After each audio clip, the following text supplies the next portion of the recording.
Após essa tragédia no Rio Grande do Sul, envolvendo grandes enchentes e inundações, sendo considerada, inclusive, a pior tragédia já registrada por evento extremo no estado, é de suma importância considerarmos os efeitos pós-tragédia, principalmente no que tange às estruturas das edificações, que é o que nós vamos tratar aqui neste vídeo. Em relação a como esses imóveis, a como essas edificações estão em relação à segurança e habitabilidade após todo esse ocorrido, para que essas pessoas possam retornar aos seus imóveis, às suas moradias, em segurança. Claro que aquelas pessoas que ainda possam, felizmente, voltar ali, retornar aos seus imóveis, porque a gente sabe que muita gente, infelizmente, ali perdeu seus imóveis. Então nós vamos abordar aqui orientações práticas, orientações aqui para realizar uma inspeção, uma vistoria, uma avaliação daquele imóvel que passou por todos esses problemas, que teve deteriorações, que teve impactos ali, gerando anomalias, manifestações patológicas e diversos problemas após essa tragédia. Lembrando que este vídeo é apenas um vídeo orientativo. Nós, claro, sempre recomendamos: contate um profissional técnico, contrate um engenheiro civil, contrate alguém especializado, assim como nós, em patologia das construções, para realizar uma melhor avaliação da residência, para que seja o mais seguro e habitável possível após todo esse ocorrido. Então, se você quer saber mais sobre orientações, sobre inspeção e diagnóstico, para a gente fazer uma avaliação melhor da residência, da edificação após todo esse ocorrido, fica comigo até o final desse vídeo, que a gente preparou um conteúdo aqui muito bacana, muito rico de informações de engenharia diagnóstica, como nós trabalhamos, para orientar melhor o pessoal do Rio Grande do Sul.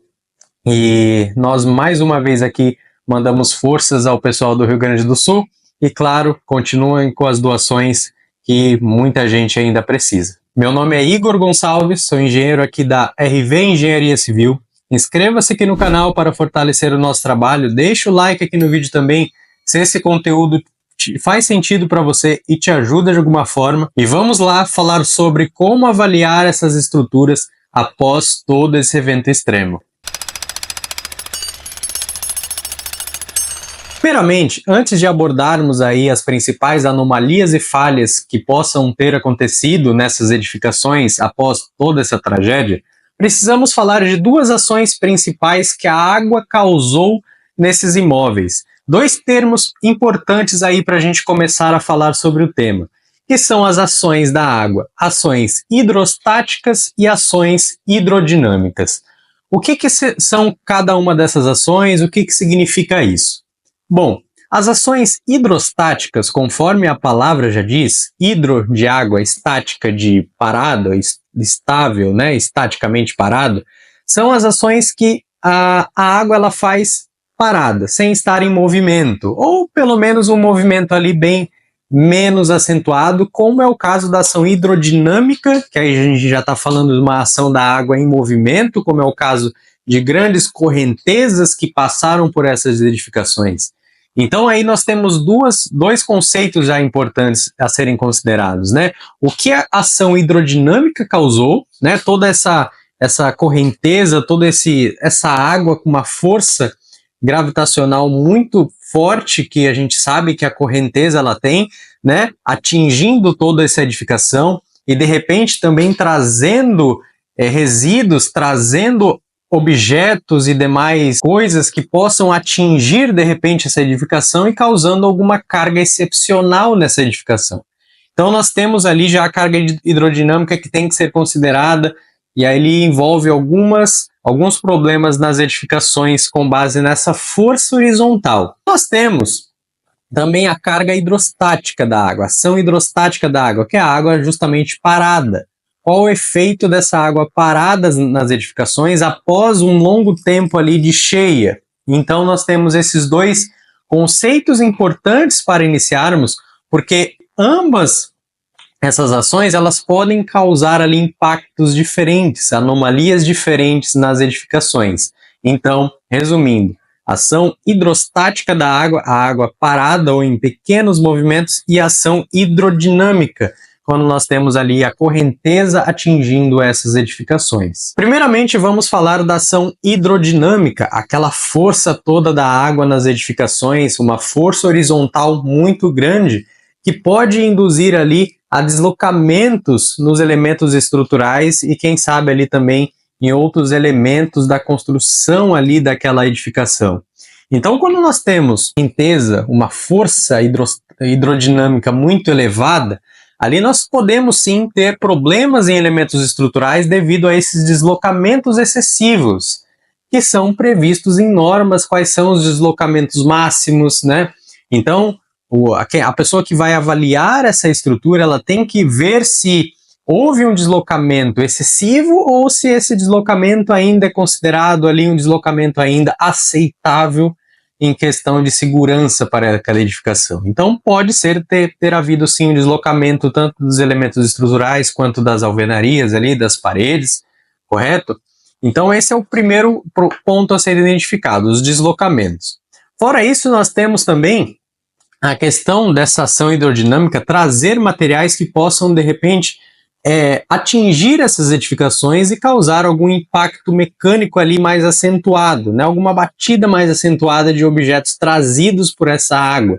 Aí nós podemos já ter a quebra de materiais, podemos ter exposição aí de armaduras, por exemplo, exposição à quebra de alvenarias, e aí, de repente, causando ali uma fragilidade naquele elemento. Outro ponto muito importante a ser considerado na ação hidrodinâmica é como que essa ação atingiu a base da edificação. Como que essa ação atingiu o alicerce, as fundações dessa edificação. Se essa edificação possuir o sistema de fundação rasa ou direta, por sapatas, radier, por exemplo, essa ação hidrodinâmica pode ter, por exemplo, tirado ali boa parte do solo da base dessas sapatas, desse radier. Então nós podemos ali ter uma fluidificação do solo, principalmente em solos arenosos sem coesão. Nós podemos ter a fluidificação desse solo e possivelmente fazer com que essa ação hidrodinâmica venha acarrear partículas e deixando essas fundações sem calço, vamos dizer assim. Então, as fundações rasas em ações hidrodinâmicas, elas acabam sendo mais suscetíveis a anomalias e falhas. Já enquanto as fundações profundas, aquelas constituídas por estacas, por exemplo, elas já são menos suscetíveis a esses problemas de ações hidrodinâmicas, porque elas já estão mais seguramente fixadas ao solo, né? Essa interação aí solo-estrutura é mais rígida. Então, a gente não tem tanto problema quando as fundações são profundas nesses casos. Já as fundações rasas, como eu comentei, elas podem ter ali um deslocamento e até, quem sabe, o tombamento da edificação, né, por completo, principalmente ali, como eu falei, em fundações rasas e até alvenaria estrutural também, que não tem viga, não tem pilar, né, que são menos rígidas, né, do que o sistema reticulado convencional. Então, eles podem sim sofrer esses deslocamentos excessivos, chegando inclusive à ruína, né, chegando inclusive a desabamentos. Então, essas causas da ação hidrodinâmica muitas vezes são bem graves, né, com muitas consequências graves e que a gente precisa tomar com muito cuidado nessa avaliação. Agora, em relação às ações hidrostáticas, que são aquelas águas paradas ali que ficaram sobre as edificações e também, claro, sobre o solo. E vamos falar agora inicialmente sobre essa água no solo. Vamos entender como é que é o comportamento dessa água no solo. Para isso, nós precisamos relembrar alguns conceitos lá da mecânica dos solos. Vamos entender como é que funcionam as tensões nos solos, as cargas nos solos. Tá? De forma bem básica. Nós temos, como é que a gente calcula a tensão no solo, as cargas ali no solo? Nós temos que a tensão total, e lembrando, do que o solo é composto? O solo é composto de 3 elementos, por isso que é chamado inclusive de solo que é o meio trifásico, porque o solo é composto por partículas sólidas, que nada mais é do que areia, o silt, argila, o solo propriamente dito, água e ar. Então nós temos esses 3 elementos que formam ali o conjunto solo, ok? E aí, como é que a gente faz para calcular a tensão no solo? A tensão no solo é a tensão que tudo isso causa junto. Então é a tensão do solo seco mais a tensão da água. Então, somando tudo isso, tensão do solo seco mais a tensão da água, a gente tem uma tensão total naquele solo. Mas, para a engenharia e para a mecânica dos solos, a tensão total é importante, sim, mas mais importante do que ela é a tensão efetiva. O que seria a tensão efetiva? É a tensão do solo seco, sem considerarmos ali a água. Então, a tensão do solo, a tensão efetiva, vai ser a tensão total menos a tensão da água, tá? Então, seria a tensão do solo seco. Então, essa tensão da água, ela também pode receber outros nomes, como poropressão e tensão neutra também, pode ser chamada desses dois fatores. Então, veja bem, conceitos matemáticos básicos aqui agora. Se eu tenho uma tensão efetiva, que é igual a tensão total menos a tensão da água, quanto menos água, maior vai ser essa tensão efetiva. E quanto mais água, menor vai ser essa tensão efetiva. Então, isso será que é importante para a gente avaliar como é que estão as estruturas das edificações? Mas muito importante. E por que é importante? Quando nós temos o aumento da poropressão, ou seja, o aumento da tensão da água, como eu comentei, nós temos que a tensão efetiva ela cai, né? Ela decresce, a tensão efetiva ela cai conforme eu tenho muita água, excesso de poropressão naquele solo, excesso de tensão na água naquele solo. O decréscimo da tensão efetiva, ele pode causar ali instabilidade nas edificações, principalmente na base, nas fundações das edificações. E pode causar também a movimentação e a flexibilidade ali da base do alicerce. Então aí você imagina que eu tenho muita água naquele solo, um excesso de água naquele solo, e principalmente ali em solos sem coesão, aqueles formados principalmente com areia, né, solos arenosos, nós temos ali praticamente uma fluidificação daquele solo. Então você imagina, as tensões efetivas elas reduziram, então eu posso causar instabilidade no alicerce daquelas construções, eu posso causar ali uma certa flexibilidade, e essas construções elas sendo flexíveis, não preparadas para isso, né, tendo uma movimentação ali do seu alicerce, podem causar ali trincas acentuadas, inclusive, nos elementos estruturais.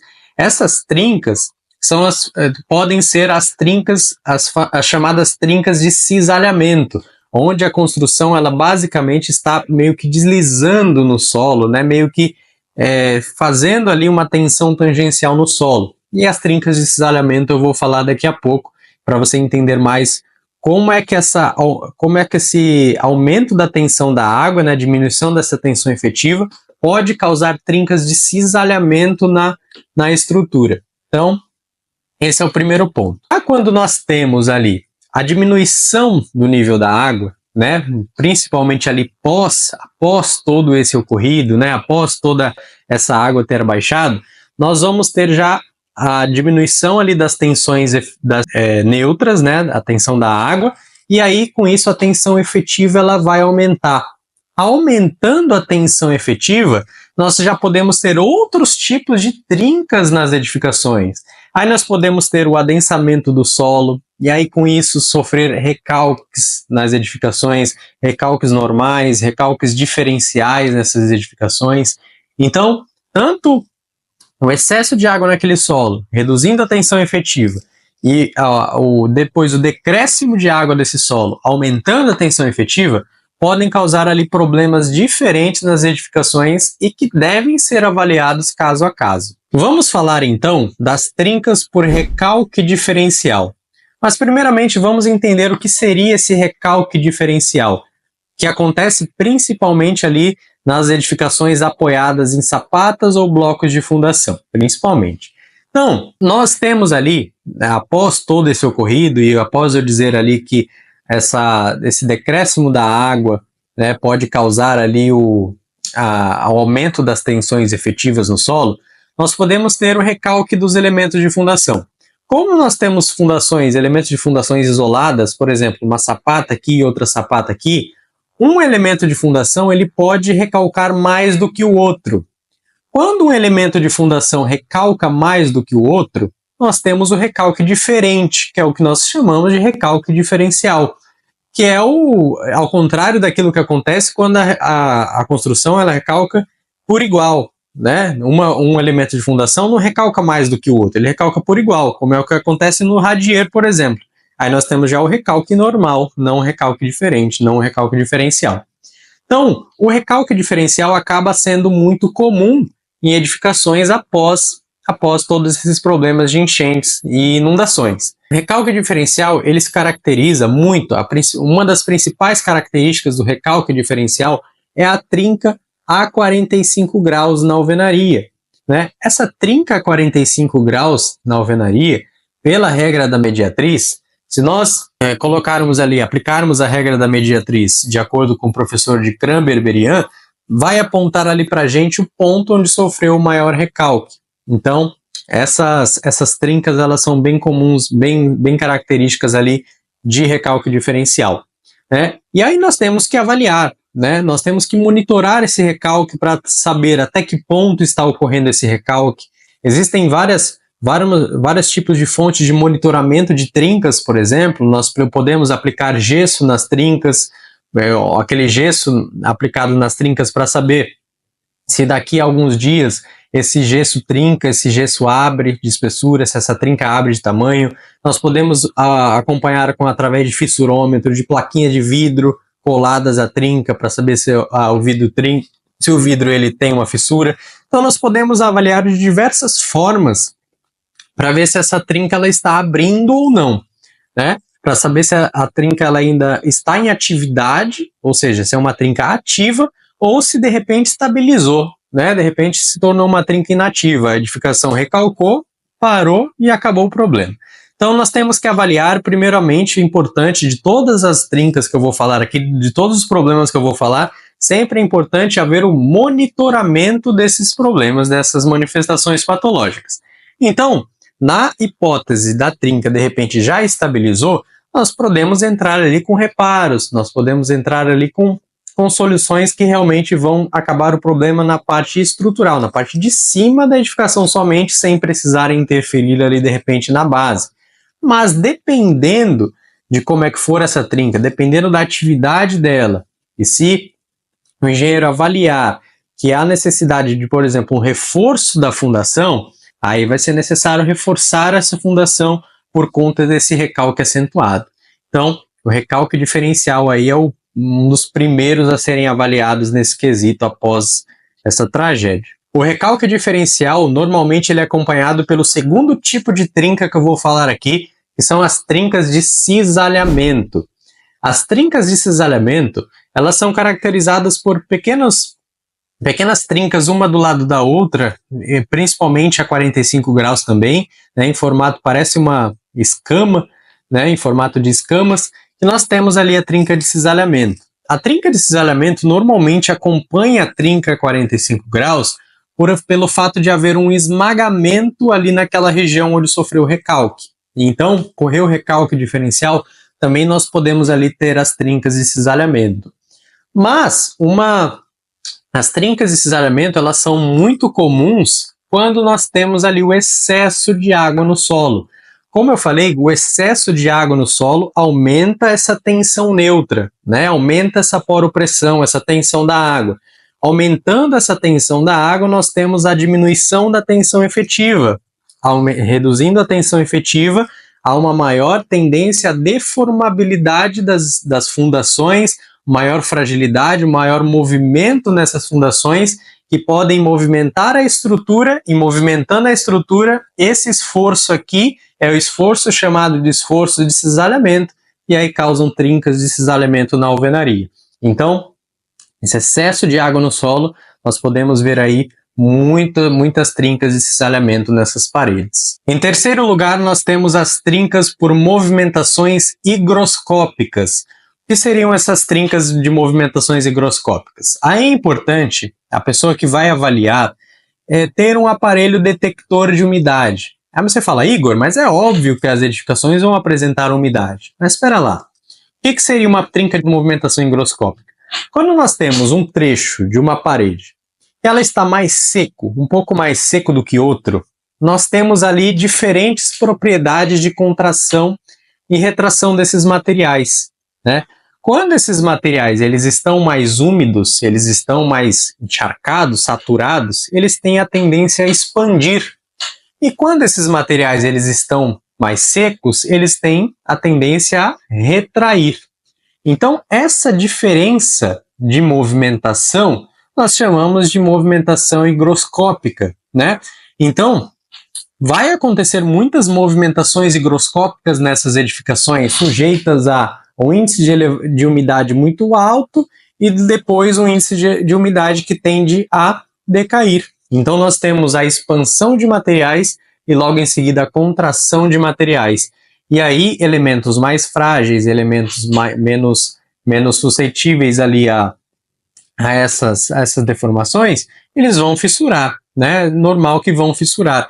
E aí é importante a gente avaliar se a questão de segurança, por exemplo, dessas trincas. De repente, são apenas trincas realmente de contração e retração desses materiais, né? Dilatação e contração desses materiais, que não causam problemas estruturais na edificação, naquele imóvel. Então, não chega a prejudicar estruturalmente aquele imóvel, mas são trincas que a gente tem que observar e realmente entender ali se realmente é uma trinca de movimentação higroscópica. Então, por isso que é importante, sim, o aparelho detector de umidade para a gente avaliar como é que está a umidade ali, se realmente é uma trinca de movimentação higroscópica. Principalmente as edificações, por exemplo, que tiveram a água até um determinado nível. Então, nós temos a água até um determinado nível, então aqui nós temos um índice de umidade mais elevado, acima nós já temos um índice de umidade menos elevado do que aquele.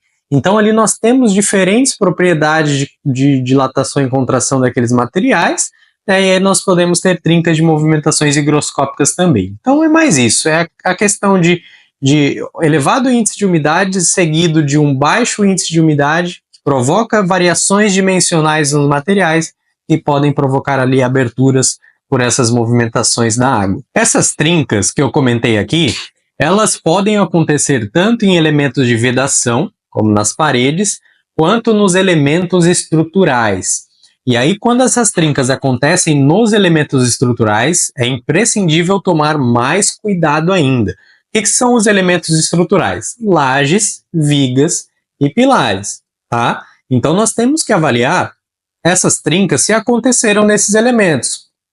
Então, nós avaliamos se a laje, por exemplo, sofreu algum tipo de flexão a mais, né? Principalmente ali quando a gente tem uma sobrecarga não prevista, né, naquela edificação por conta da água, porque a gente sabe que a água pesa, né, e pesa muito.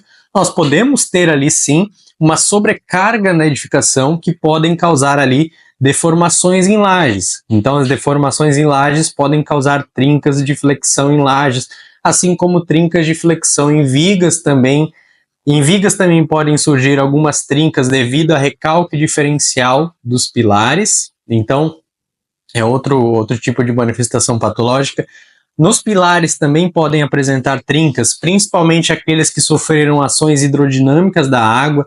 Nós podemos ter trincas de cisalhamento em pilares, nós podemos ter trincas de flexocompressão em pilares, né? Quando a gente tem uma carga ali que ela está mais centralizada, ela não está mais da mesma forma, a gente já tem cargas excêntricas naqueles pilares, induzindo a eles ter uma flexão composta, uma flexocompressão também naqueles pilares. Então, trincas em elementos estruturais, eles têm que serem estudados à parte, ok? Então, devem ser inspecionados ali pelo engenheiro responsável.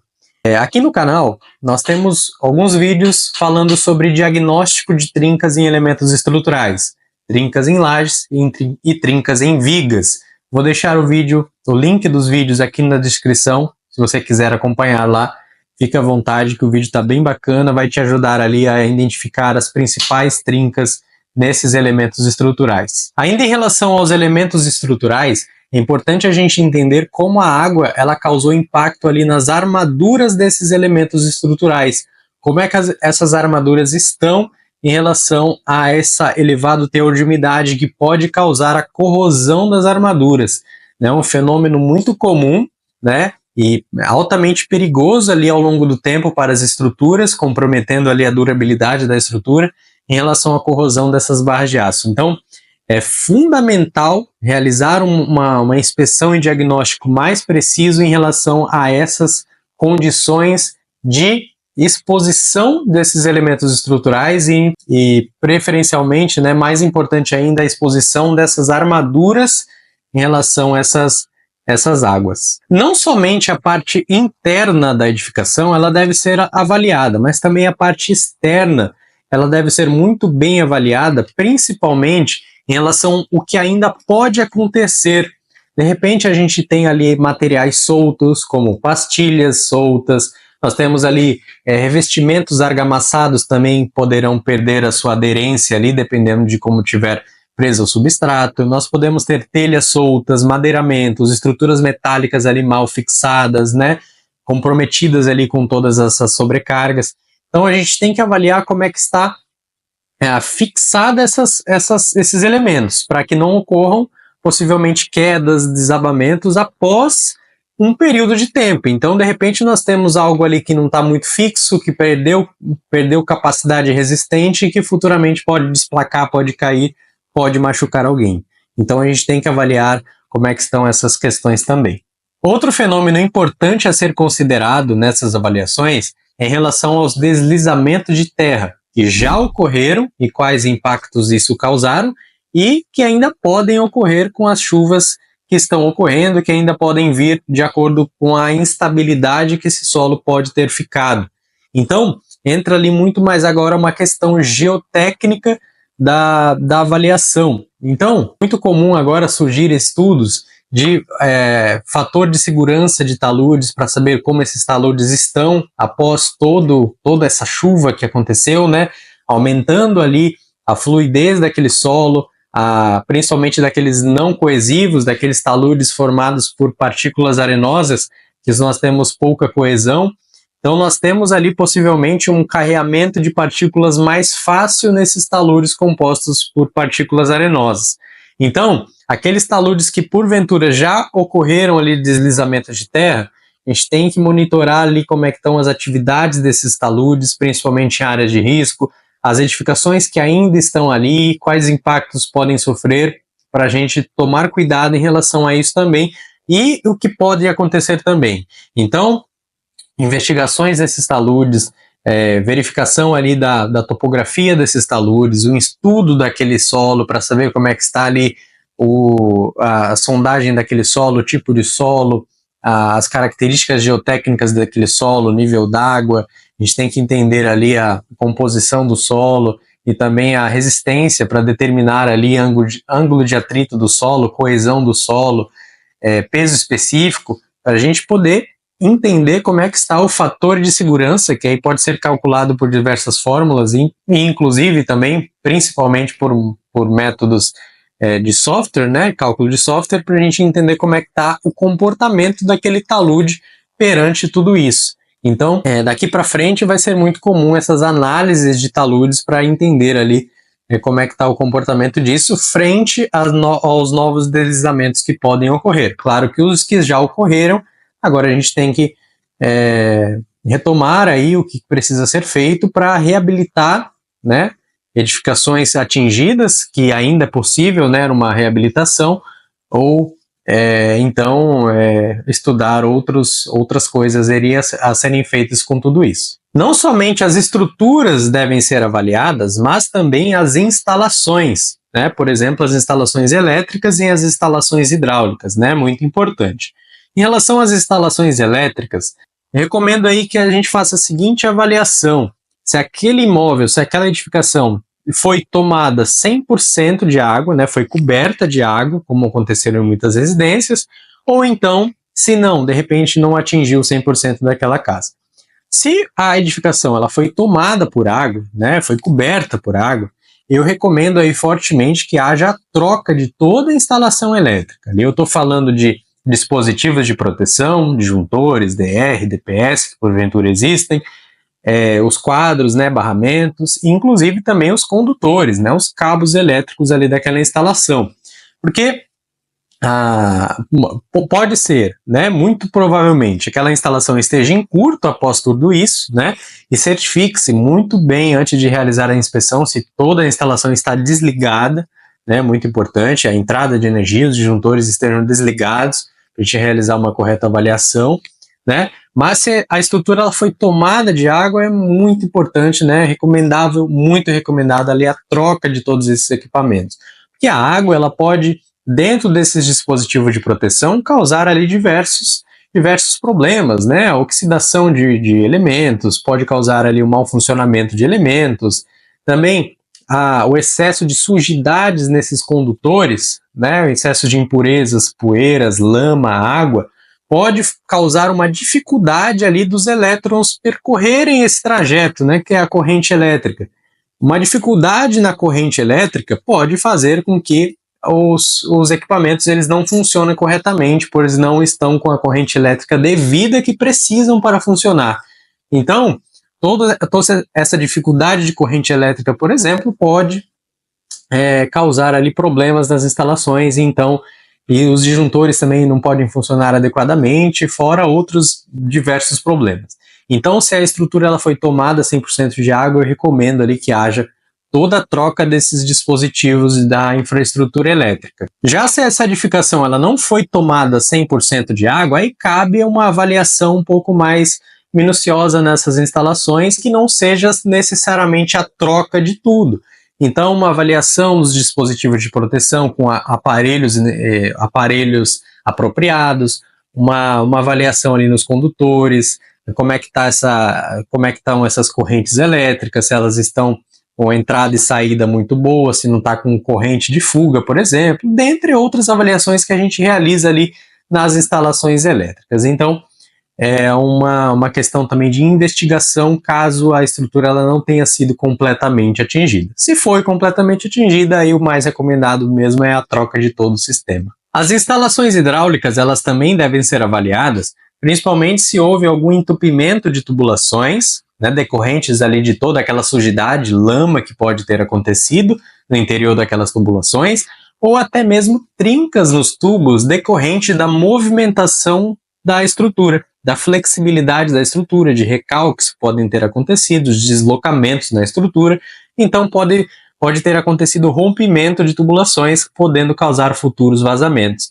Então é importante ali alguns testes que possam ser feitos, né, nessas tubulações, como testes de vazão, entre outros testes para a gente ver a condição dessa instalação hidráulica, bem como também análise da potabilidade da água em alguns casos específicos. E por último, mas não menos importante, é necessário avaliarmos outros sistemas também presentes naquela edificação, como por exemplo o sistema de revestimento cerâmico, se por acaso tem algum revestimento cerâmico soltando, né, frágil, fragilizado, esses revestimentos cerâmicos desplacando, podendo causar acidentes ali em quem pisa, em quem passa, né, principalmente ali se aconteceu alguma flexão da laje.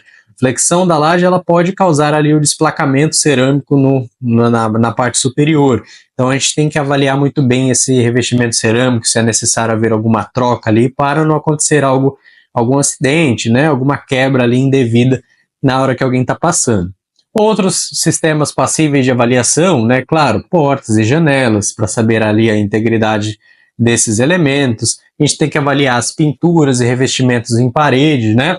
A gente tem o excesso de água nesses elementos em paredes, eles podem causar descascamento de pintura, eles podem causar eflorescência, podem causar ali problemas com lixiviação, podendo ter ali uma saponificação também. Então, claro que essas questões são menos graves, por isso que eu deixei para comentar agora, mas são passíveis de avaliação para se tornar uma inspeção ali mais completa possível para questões de segurança, habitabilidade e conforto também. Pois bem, vamos falar agora sobre as etapas de avaliação agora final dessa edificação. Primeiro passo, é importante a gente, assim que adentrar naquela edificação, tomando cuidado sempre para não entrar em edificações que estão com muito risco, claro, né, não colocar em risco a sua segurança, mas quando nós estamos falando de edificações, estamos entrando na edificação, nós temos que coletar alguns dados iniciais daquele imóvel. Então é muito importante que o proprietário daquele imóvel, se estiver presente, é melhor ainda para a gente poder tirar algumas informações, como por exemplo, quanto tempo aquele imóvel tem, para a gente saber ali mais ou menos a idade daquele imóvel e o sistema construtivo dele, se houve alterações naquele imóvel, se houve reformas naquele imóvel, para a gente saber se houve alguma alteração interna, que pode ter acontecido alguma coisa ali envolvido naquela alteração. A gente precisa saber ali se anteriormente já tinha algum problema, se ainda não, né? Se todos aqueles problemas que nós estamos vendo ali na hora já existiam, ou surgiram agora, né? Após todo esse ocorrido, ou de repente alguma coisa já existia antes, né? E ali a gente tem que avaliar. Então, essa anamnese que a gente fala, né? Essa entrevista que a gente faz, essa coleta de informações principais, né, iniciais, é importante para a gente avaliar o restante da edificação. Então, colete o maior número de dados possíveis ali inicialmente, antes de começar a avaliação propriamente dita. E aí nós entramos com as análises técnicas, que é o diagnóstico. Então, nós vamos pegar todas aquelas informações obtidas durante a anamnese e realizarmos a inspeção propriamente dita. Então, vamos avaliar as trincas, vamos avaliar os índices de umidade, os teores de umidade, vamos avaliar os deslocamentos, avaliar desempenhos, enfim, todos os problemas que ali conter naquela edificação. Em seguida, é muito importante que nós façamos um prognóstico de todos aqueles problemas. Se antes nós realizamos um diagnóstico, e aí nós verificamos o que está acontecendo, o prognóstico, ele tende a visualizar o que pode acontecer daqui em diante. Então, é muito importante a pessoa que vai fazer essa avaliação ter uma visão, né, do que pode acontecer. Daí entra a experiência na engenharia diagnóstica, né, engenheiro civil capacitado em engenharia diagnóstica, para a gente conseguir visualizar o que pode acontecer daqui para frente, não somente o que aconteceu antes, o que pode acontecer daqui para frente, principalmente se nada for feito. Então, o que ainda pode acontecer, por exemplo, trincas ainda podem acontecer, principalmente nessa questão de solo que eu comentei. Essa água ainda está em processo de adensamento, então trincas ainda podem acontecer nessa edificação? Ainda pode acontecer deslizamento de terra? Ainda podem. Então, esse prognóstico é muito importante para a gente ter um respaldo, né, para o proprietário do que ele ainda pode ser resguardado, do que ainda pode acontecer, para prevenir. E essas medidas de prevenção a gente chama de profilaxia. Então, o que a gente faz para prevenir essas coisas que podem acontecer ainda? Então, por isso que é importante essa avaliação, né? A gente realiza o diagnóstico, a gente faz o prognóstico, o que pode acontecer, e a profilaxia, que é para evitar com que isso aconteça, tá? Claro que algumas coisas ali às vezes são intangíveis, mas a gente tem que evitar ao máximo coisas que podem acontecer, né? Evitar ao máximo ali aquele prognóstico utilizando a profilaxia. Logo em seguida, então, tem-se as recomendações, que é exatamente sobre o que fazer agora. Bem, nós temos todos esses problemas listados em mesa, então. Agora, o que fazer?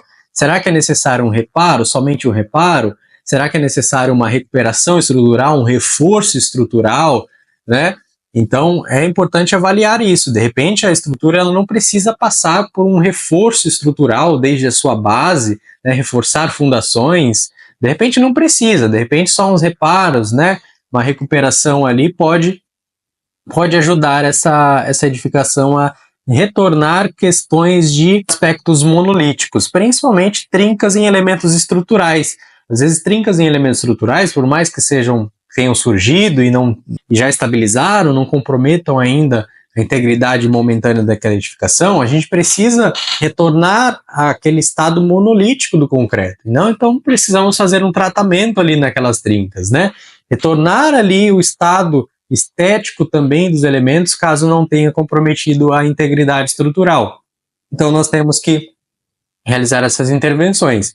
Ou então fazer o reforço ali, caso nós tenhamos problemas de trincas ativas, nós tenhamos problemas de aumento, evolução de problemas, aí parte para um reforço mesmo, né? Uma intervenção um pouco mais séria. Então nós temos nessas recomendações o ponto principal a ser a ser feito logo após, um reparo, um reforço, uma recuperação daquele elemento. Não se esqueça das considerações finais e de uma conclusão que seja mais didática possível, lembrando que nós estamos tratando com diversas pessoas de diferentes áreas, pessoas de diferentes áreas de conhecimento, então às vezes não entende uma linguagem um pouco mais técnica. Então em laudos, principalmente em laudos, em avaliações, a gente, por mais que a gente tenha que abordar assuntos técnicos mesmo, não tem jeito, ali a gente tem que abordar, na conclusão, principalmente, nas considerações finais, algo mais didático para fazer com que a pessoa entenda o que está passando, né? Ou mesmo você explica ali de uma forma didática.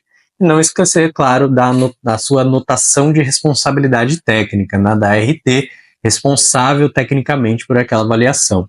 Lembrando sempre que nós aqui da RV Engenharia Civil estamos sempre à disposição de vocês para ajudar no que for preciso. Estamos aqui em São Paulo, mas estamos nos disponibilizando aí para ajudar no que for preciso, seja, quem sabe presencialmente, quem sabe aqui através de uma consultoria online, uma ajuda online aqui que nós possamos oferecer. Os nossos dados de contato estão aqui na descrição do vídeo. Então, precisando de alguma ajuda, precisando de algum suporte, entre em contato conosco, né, o mais rápido possível para que a gente possa atender aí vocês, possa atender aí toda a demanda dessas análises das estruturas pós esse ocorrido. É claro que uma análise mais minuciosa seria melhor se fosse pessoalmente no local, né? Então, uma análise em loco, uma vistoria em loco é muito importante para isso. Mesmo assim, ficamos à disposição aí para ajudarmos todos. Nossos dados de contato estão aqui na descrição. Só para dar esclarecimento, nós trabalhamos muito com laudos técnicos, laudos periciais, laudos estruturais, laudos de estabilidade, né? Então, nós temos toda uma experiência aí em laudos, em perícias, laudos periciais, para avaliar estruturas e avaliar demais sistemas aí perante todo esse ocorrido que infelizmente devastou aí boa parte do Rio Grande do Sul. Então é isso, espero que você tenha gostado do conteúdo de hoje, entendido um pouco mais aí a dinâmica de como funciona a avaliação dessas estruturas após essa tragédia, após esse evento extremo no Rio Grande do Sul. Convido você a conhecer o nosso projeto de consultoria. Se você precisa de alguma ajuda, se você está precisando de alguma coisa, quer uma orientação nossa um pouco mais de perto, nossos dados de consultoria estão aqui na descrição deste vídeo. Preencha lá que nossa equipe vai entrar em contato com você para te ajudar da melhor forma possível, seja numa avaliação, seja num problema que você tenha, seja em qualquer tipo de trabalho aí no ramo da construção civil que você está prestando. Convido você também a seguir-nos lá na nossa página do Instagram, @RV Engenharia Civil, para você acompanhar um pouco mais de perto os nossos trabalhos diários por lá, acompanhar-nos também na RVCast, que é o podcast próprio aqui da empresa, disponível lá no Spotify e aqui também no YouTube. E por falar no YouTube, não se esqueça de se inscrever aqui no nosso canal, isso é importante demais para a gente. Deixe o seu comentário aqui também sobre o que você achou desse conteúdo, se você tem alguma dúvida também, deixa aqui no comentário que nós vamos te auxiliar e deixa o seu like aqui também. Isso é muito importante para todos nós aqui da empresa. Então, muito obrigado por nos acompanhar e nos vemos no próximo vídeo.